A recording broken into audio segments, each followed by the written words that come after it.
भगवान कृष्ण का वो काल याद करें जिस काल में उनने अपना संघर्ष प्रारंभ किया। हम सबको मालूम, एक ऐसा बालक जिसने जन्म के पहले जिनके माता पिताओं को जेल जाना पड़े, एक ऐसा बालक जिनके अपने पैदा होने के पहले 7 भाई बहनों को मरना पड़े।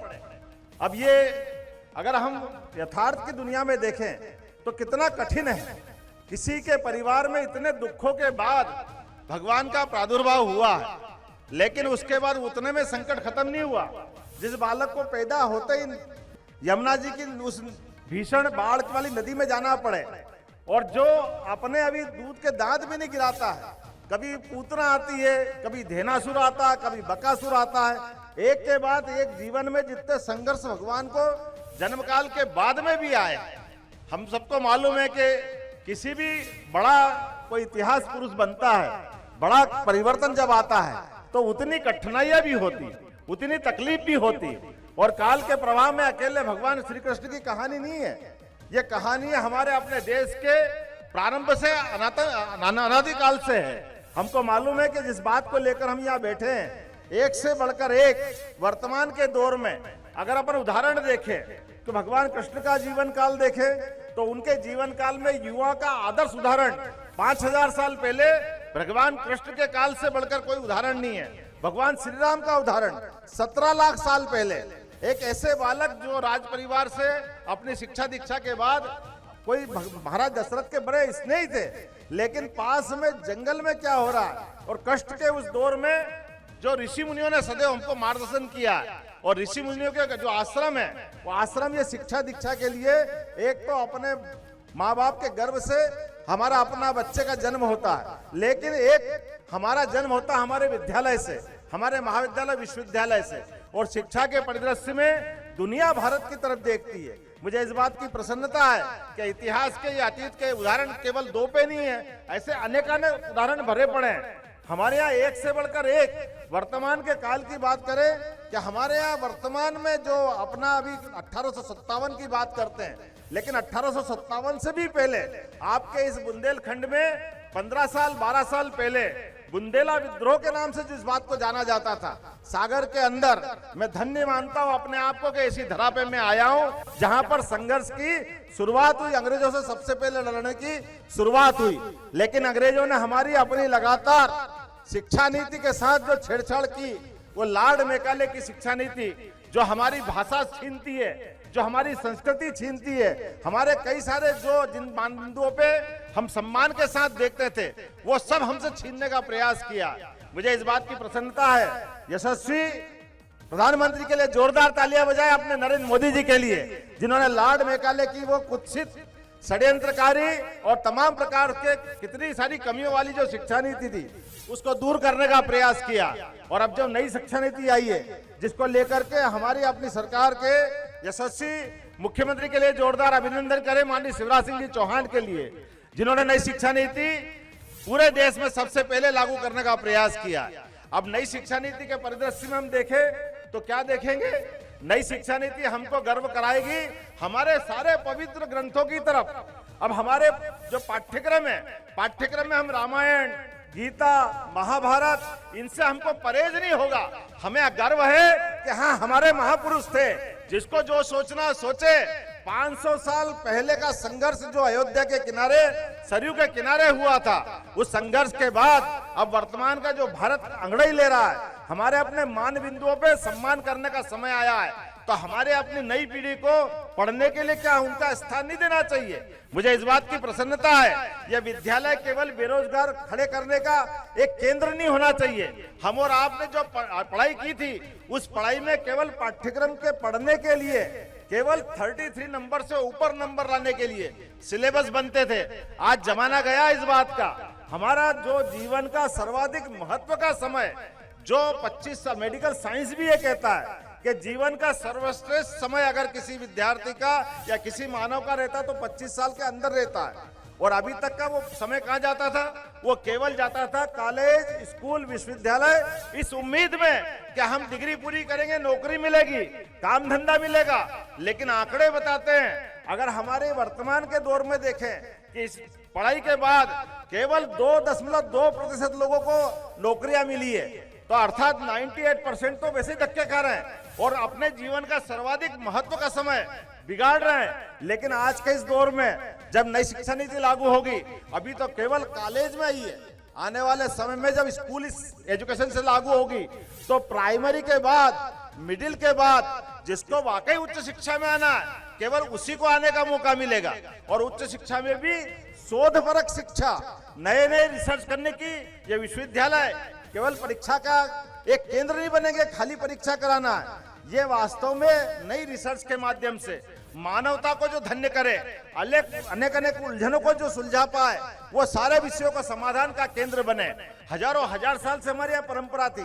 पहली बार ऐसा हुआ है कि अपने यहाँ अब नए दौर के नई व्यवस्था में जब हम नई शिक्षा नीति लेके जा रहे हैं तो नए स्टार्टअप, नए इंक्यूबेशन सेंटर, नए प्रकार से बच्चों को पढ़ने का माहौल, और पढ़ने के माहौल में अब तो आपके लिए आश्चर्य की बात है, हमारे यहाँ ये जो आज के जो कार्यक्रम किया उसमें एक बड़ा कारण ये भी है कि अभी हम में से कई सारे लोगों को ये मालूम नहीं है कि बीए, बीकॉम, बीएससी जो करने की पुरानी बाधाएं थी वो नई शिक्षा नीति में खत्म हो गई।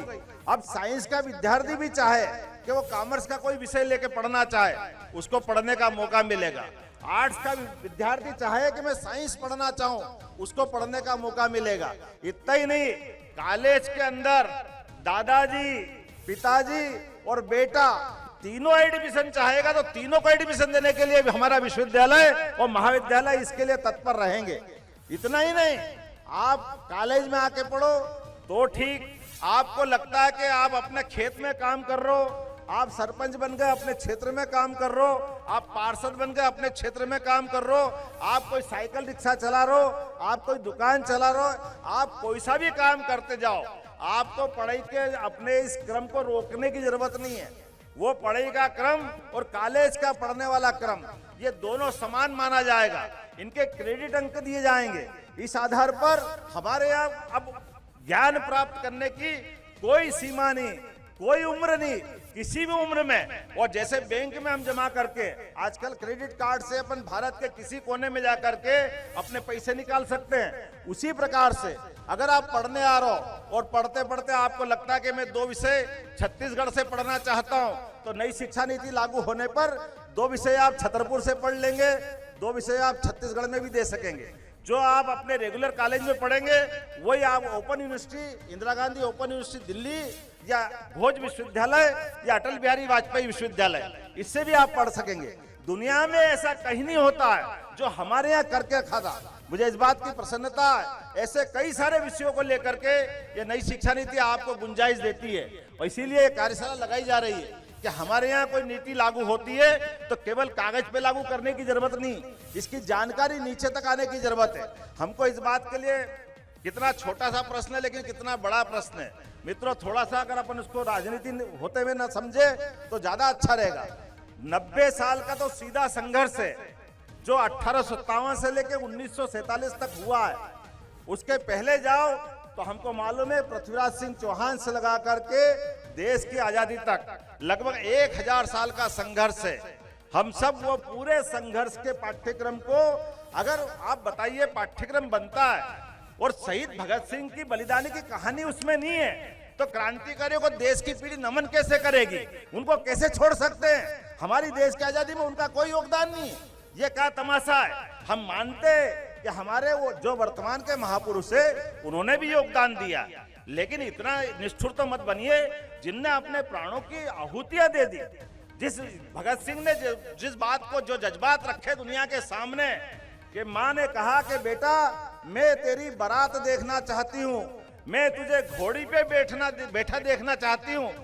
एकमात्र बच्चा है, माँ को जवाब देता कि माँ मैं घोड़ी पे तो दिखूंगा, मेरी बारात तो आएगी, लेकिन मेरी बारात तू भी देखेगी, दुनिया भी देखेगी। जिस ताबूत में मेरी लाश आएगी दुनिया उस पर नाच करेगी, ऐसा बेटा तेरे यहाँ आया है। ये बारात की कल्पना अगर किसी ने की है तो भगत सिंह ने की है। वो चंद्रशेखर आजाद जो झाबुआ जैसे छोटे से स्थान से आते हैं, जिनने कल्पना केवल इतनी की कि मैं संस्कृत पढ़ के अपने परिवार को आगे कैसे बढ़ाऊं, माँ के कष्ट कैसे मिटाऊं, ऐसे चंद्रशेखर आजाद पढ़ने आते हैं और ध्यान में आता है कि मुझे पढ़ाई से ज्यादा भारत माता की चिंता है। वो अपने स्वयं के लिए संकल्प लेते हैं कि मैं सारी जिंदगी आजाद ही रहा और आजाद ही मरूंगा, ये जो संकल्प उनने लिया है, वो चंद्रशेखर आजाद को पाठ्यक्रम का हिस्सा देने से किसने रोका? ये जिनने रोका है उनको इसकी कीमत चुकाना होगी। ऐसे तमाम प्रश्नों के लिए हम कल्पना कर सकते हैं कि हमारा 62 का जो युद्ध हुआ है, उस युद्ध में हमारी हार क्यों हुई? एकमात्र कारण था कि तत्कालीन नेतृत्व ने भारत और चाइना के रिश्ते में वो दरार नहीं देखी, वो कठिनाई नहीं देखी, हजारों हजार लोग मारने दिए। आप अंदाज लगा सकते हो अभी वर्तमान के दौर में जिस प्रकार की नई शिक्षा नीति के माध्यम से हम बात कह रहे हैं, और अब तो माननीय प्रधानमंत्री उस दिशा में आगे भी बढ़ रहे हैं कि हमारे लिए देश की गुलामी का सबसे बड़ा कारण क्या था? देश की गुलामी का सबसे बड़ा कारण था कि हम प्राण देने को तो तैयार है, युद्ध में सामने गर्दन कटाने को तो तैयार है, लेकिन नई रिसर्च पे, नई खोज पे ध्यान नहीं दिया। इसी कारण से मुगलों ने बंदूक लेकर अपना पहला आक्रमण किया। हमारे पास बंदूक से निपटने का तरीका नहीं था। पोरुष के टाइम तोप के गोले छूटे तो हमारे हाथियों ने हमारी सेना पे ही अपना एक तरह से नुकसान किया। ये जो नई नई रिसर्च लेकर के जो लुटेरे आए, उन्हें देश को गुलाम बनाने का प्रयास किया, लेकिन नई रिसर्च के बलबूते पर अब वो जमाना गया जब हमारे जवानों की सिरों पर फुटबॉल खेल के पाकिस्तान में ईद और दिवाली का आनंद लेते थे। आज का जमाना बदल गया है। अब हम ईद का जवाब पत्थर से देना जानते हैं। एक एक जवान की कीमत का हिसाब चुकाने के लिए वीडी शर्मा जी उस बात के लिए गवाह है। ऐसे संसद बने हैं, उस संसद का मुखिया वो है। फुटबॉल बनाने की तो छोड़ दो, केवल सोच ले तो पाकिस्तान की हालत खराब हो जाए। ऐसे यशस्वी प्रधानमंत्री के नेतृत्व में देश चहुमुखी विकास कर रहा है। मुझे इस बात की प्रसन्नता है कि हमारे युवा पीढ़ी के सामने जब दुनिया का सबसे युवा देश अगर कोई है तो भारत है, और युवा देश अगर भारत है तो युवाओं की शक्ति का सदुपयोग करते हुए युवाओं के लिए आने वाली चुनौतियों को सामने रख करके किस किस तरह से हमको आगे बढ़ना है, किस किस बातों पे विचार करना है, और समूची मानवता के लिए जो हमारा अपना जो मूल मंत्र है वसुधैव कुटुंबकम, हम उस भाव को न भूले। इसीलिए बहुत सारे क्षेत्रों में काम हो रहा है। आज युवाओं के लिए बात करने के लिए कई सारे विषय थे, लेकिन मुझे लगता है कि आज अपने इस अवसर पर आप सबके लिए बोलना कम और सोचना ज्यादा है। कुछ बिंदु मैंने देने का प्रयास किया। बहुत बहुत धन्यवाद। भारत माता की जय।